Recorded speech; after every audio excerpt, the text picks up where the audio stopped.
What's good, YouTube? It's Nas, and we're back with another video. Road to 300 subscribers, of course. And I tried to get this video out yesterday, but it ultimately didn't work. But as you can see by the title, we're going to be talking about the career of Monta Ellis. And Monta was nice. Monta was a Warriors legend before, obviously, Stephen Curry. And he really cemented the way for Steph Curry to go around being the guard he was nowadays in Golden State. I wouldn't say he's responsible for it because obviously Stephen Curry is a one of a kind player. But I'm saying, like, new Warriors fans or new Warriors bandwagons, you should learn about Monta Ellis because Monta was there before Steph, and at a moment he was better than Steph, if you can remember correctly. But let's just get into his career because after he was traded to the Warriors, we obviously know what would happen.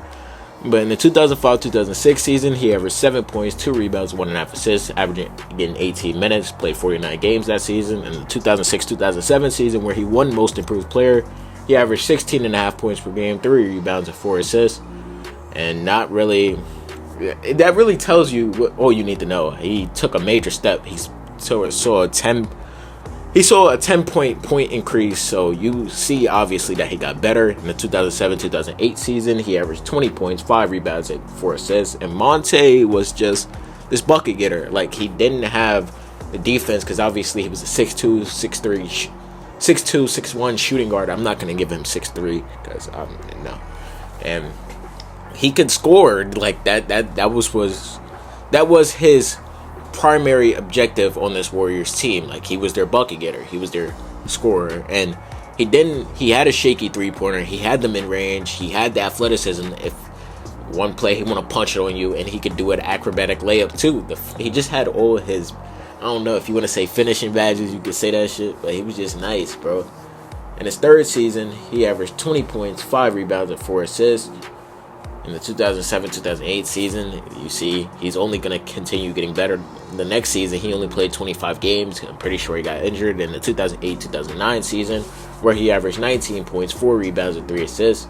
And I'm pretty sure this was the season before Stephen Curry got to town, because obviously, I think he was drafted in the 2009 draft class. I can't remember if it was 08 or 09. I'm 80% sure it was 09. And then when Curry got there, them two in the backcourt, Monta had his best season of his career, where he averaged 25.5 points per game, 4 rebounds, and 5.5 assists. He was obviously the best player at that time, and I'm pretty sure him and Curry, during Curry's rookie season, they combined for about like 65 points. So, they were, if you combining with a rookie with a 65 points, you just know them two was nice in the backcourt, and they were. Tallest player was Curry. Maybe I'll give Monta 6'3", 6'4". I don't know. But in this next season, he had back-to-back great years. In the 2010-2011 season, he averaged 24 points, 3.5 rebounds, and 5.5 assists. Obviously, the Warriors had to make a choice because Monta Ellis had to get a contract extension. You see the way he's playing now, the way I'm describing it to you. And they had to pick either him or Curry because Curry had to get a contract extension too because this was his third season. Obviously, you need to sign a contract extension. We all know what happened. They would pick Curry, and that would change the trajectory of their career, trajectory of their franchise, basically. Because imagine if they would have picked Monta back then, we would not see what the hell. We wouldn't have seen what we're seeing now. I'd say, because I think Curry would still be good because before Steve Curry even got there, he was an all-star. So obviously he was going to develop into the player that he was now. But the Warriors wouldn't be the same franchise at all. And you could say that Curry carried that franchise basically on his back. But this isn't a Curry video. So, and his last season with the Warriors, well, combined season, in the 2011-2012 season, Monta averaged 22 points, 3.5 rebounds, and 6 assists. Obviously, right before he got traded to the Milwaukee Bucks for Andrew Bogut, and that trade ended up helping the Warriors. So Monta really helped the Warriors even more with them getting Andrew Bogut. That's how they got their first championship in 2015, Bogut playing. And then, obviously, Milwaukee gave Monta an opportunity to grow and have his own team without worrying about Stephen Curry's growth. But obviously, that would be Monta's downfall.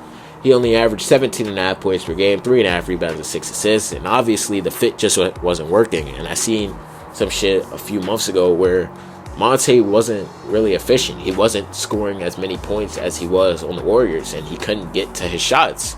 So it just showed how much the Warriors scheme, or just being a Warrior, helped Monta Ellis so much, because we never got to see the same Monta from Golden State at all. It would not be the same. In the 2012-2013 season, he averaged 19 points, 4 rebounds, and 6 assists.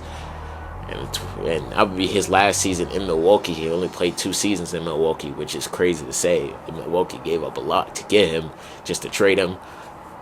Not to trade him, just for him to leave, to go to Dallas. And he would only play 2 seasons with each team I'm about to name for the rest of his career. He spent 6.5 seasons on the Golden State Warriors, so it showed that he was loyal to that franchise. And obviously, they chose Curry over him. And in the 2013-2014 season with the Dallas Mavericks, he averaged 19 points, 3.5 rebounds, basically 5.5 assists. And I remember vividly that this was the team with, I'm pretty sure when Tyson Chandler came back, Vince Carter, Dirk Nowitzki still being all-star at his old age, so just showed how good they were. They were a playoff team, but they lost in the first round, I believe, or the second round. It was one of those two. They lost to the Spurs, and obviously it wouldn't work out. None of these experiences would work out for Monta. In the 2014-15 season, he averaged 19 points, 2.5 rebounds, and 4 assists. His last season averaging over 15 points per game. And it's crazy how fast your career could die out when you're not in the right environment for you. Like, they were a dynamic duo, him and Curry. Like, they were just crazy scoring, but the Warriors knew in hindsight which one to pick. And I'm pretty sure, was it an easy choice back then? Because I saw some shit where they could have traded Curry back then. They were going to trade Curry, which that would have been stupid as hell to do. But anyway, in the 2015-16 season with the Indiana Pacers, he averaged 14 points, 3.5 rebounds, and 4.5 assists. In his last season in the NBA, in the 2016-2017 season, he was coming off the bench now. He averaged 8.5 points per game, 2.5 rebounds, and 3 assists. And it's crazy how fast Monta was no longer Monta, the bucket getter. Like, it's crazy how fast his career died out. But obviously, for a small guard, him being a 2 guard at the time, or not at the time, him being a 2 guard, it really doesn't show his flexibility in the NBA, basically. But Monta's accolades are just the most improved player. He averaged 19.5 points per game in 6.5 seasons with the Golden State Warriors. And that's really it. Like, it's crazy that a lot of these players I'm going to cover, they averaged over 23 points per game, and they weren't all-stars. That just showed how basically deep the NBA was back then, because if you're averaging 23 now, you're not guaranteed to make an all-star game, but you're up there to be in the running. But Monta had 14,858 points for his career's name, so not a lot of legends even do that. But I don't know, but let me know how y'all feel about Monta. I got some videos right here. If you enjoyed this video you just watched, video on the right and video on the left, and click on it.